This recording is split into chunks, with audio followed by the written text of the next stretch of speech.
ជំរាបសួរនាងខ្ញុំឡុងសូវ៉ាន់ប្រធានបទថ្ងៃនេះគឺនិយាយអំពី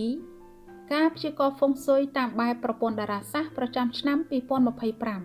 2025ជាការពិតណាស់ជារៀងរាល់ថ្ងៃរាល់ខែនិងរាល់ឆ្នាំតែងតែមានការផ្លាស់ប្ដូរតារានីមួយៗទៅកាន់ទិសនីមួយៗដោយយោងទៅតាមក្បួនហ្វុងស៊ុយប្រព័ន្ធតារាសាស្ត្រជាដំបូងនាងខ្ញុំសូមជម្រាបជូនថាហ្វុងស៊ុយគឺសំដៅទៅលើបរិស្ថាននៃទីកន្លែងដែលយើងរស់នៅលក្ខណៈពិសេសនៃការប្រើប្រាស់ហ្វុងស៊ុយឲ្យមានប្រសិទ្ធភាពខ្ពស់គឺការស្វែងរកថាមពលល្អយកមកប្រើប្រាស់និងការស្វែងរកទីតាំងដែលមានថាមពលមិនល្អដើម្បីជៀសវាងការប្រើប្រាស់ដូច្នេះនៅក្នុងឆ្នាំ2025នេះដើម្បីអាចជួយដល់លោកអ្នកឲ្យមានភាពរីកចម្រើនឡើងនៅក្នុងជីវិតនិងដើម្បីបង្កើននូវសុភមង្គលក្នុងក្រុមគ្រួសារនោះតើលោកអ្នកគួរតែមានការយល់ដឹងអំពីអ្វីខ្លះអំពីថាមពលប្រចាំឆ្នាំនៃទិសនីមួយៗនៃគេហដ្ឋានរបស់លោកអ្នក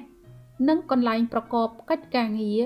ឬទីកន្លែងប្រកបមុខរបរជួញដូររបស់លោកអ្នកនៅពេលនេះនាងខ្ញុំសូមជម្រាបជូនក្នុងកម្រិតបឋមងាយដែលលោកអ្នកអាចអនុវត្តដោយមិនមានហានិភ័យដូចតទៅកទិសដែលត្រូវហាមឃាត់ក្នុងការជួសជុលឬជៀសវាងនៃការធ្វើឲ្យមានសម្លេងកងរំពងប្រចាំឆ្នាំ2025ទី1ទិសខាងជើងស្ថិតក្នុងចំណុច 337.6 អង្សារហូតដល់ 22.5 អង្សាទី2ទិសខាងកើតស្ថិតក្នុងចំណុចចន្លោះ 67.6 អង្សារហូតដល់ 112.5 អង្សាទី3ទិសខាងជើងជាងខាងកើតស្ថិតក្នុងចំណុចចន្លោះ 22.6 អង្សារហូតដល់ 67.5 អង្សា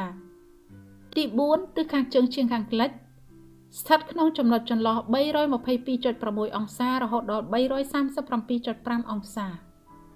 ទី5ទិសខាងត្បូងជាងខាងកើតស្ថិតក្នុងចំណុចចន្លោះ 142.6 អង្សារហូតដល់ 157.5 អង្សាលក្ខណៈពិសេសរបស់ទិសខាងត្បូងជាងខាងកើតស្ថិតក្នុងចំណុចចន្លោះ 142.6 អង្សារហូតដល់ 157.5 អង្សាទៀតនោះលោកអ្នកគួរតែព្យាយាមអង្គុយបែរខ្នងទៅកាន់ទិសនេះដើម្បីទទួលបានការជួយជ្រោមជ្រែងបន្ថែមពីថាមពលមួយនេះហាមអង្គុយបែរមុខទៅកាន់ទិសនេះប្រសិនបើលោកអ្នកចង់ទទួលបាននូវសំណាងល្អក្នុងឆ្នាំ2025នេះដូចគ្នានេះដែរលោកអ្នកក៏មិនគួរដាក់ក្បាលដំណេកឬដាក់ជើងបែរចំទៅកាន់ទិសខាងត្បូងជាងខាងកើតដែលស្ថិតនៅក្នុងចំណុច 142.6 អង្សារហូតដល់ចំណុច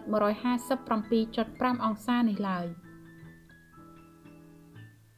ទី6ទីតាំងកណ្ដាលផ្ទះឬទីតាំងកណ្ដាលបន្ទប់ប្រសិនបើទីតាំងទាំង6ដោយដែលបានជម្រាបជូននេះ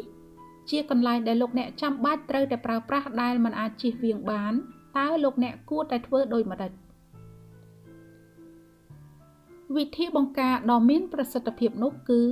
រក្សាភាពស្ងៀមស្ងាត់តាមដែលអាចធ្វើបានហាមបង្កសំឡេងរំខានដូចជាការដំឬគោះឬខួងឬស្វានឬជួសជុលឬបើកទូរទស្សន៍ឬច្រៀងខារ៉ាអូខេឬបើកចម្រៀងកងរំពងឬមានការកាប់ដើមឈើឬមិនគួរមានកម្មវិធីដ៏អធិកអធមនៅទិសទាំងនេះនោះទេនៅក្នុងឆ្នាំ2025នេះ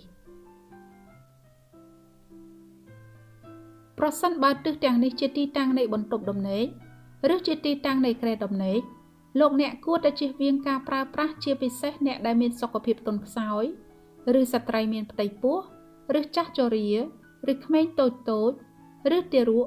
ឬស្ត្រីទើបឆ្លងទន្លេរួចជាដើមដូច្នេះអ្វីដែលនាងខ្ញុំបានជម្រាបជូននោះគឺការបង្ការដើម្បីជៀសវាងហានិភ័យផ្សេងនៅក្នុងឆ្នាំ2025នេះចំពោះទីតាំងទាំង6នេះប្រសិនបើលោកអ្នកយល់ថាអ្វីដែលនាងខ្ញុំបានជម្រាបជូននេះវាមានអត្ថប្រយោជន៍ល្អសម្រាប់ជីវិតរស់នៅសូមចែករំលែកទៅកាន់ក្រុមគ្រួសារមិត្តភ័ក្តិនិងអ្នកផ្សេងទៀតផងនាងខ្ញុំសង្ឃឹមថាវីដេអូនេះបានផ្ដល់ជាប្រយោជន៍សម្រាប់ជាចំណេះដឹងនិងជាការយល់ដឹងដើម្បីសេចក្តីសុខការបង្កើនសុភមង្គលក្នុងក្រុមគ្រួសាររបស់លោកអ្នកនាងខ្ញុំសូមគោរពថ្លែងអំណរគុណយ៉ាងជ្រាលជ្រៅចំពោះពេលវេលាដ៏មានតម្លៃរបស់លោកអ្នកដែលបានតាមដានទស្សនាតាំងពីដើមរហូតដល់ចប់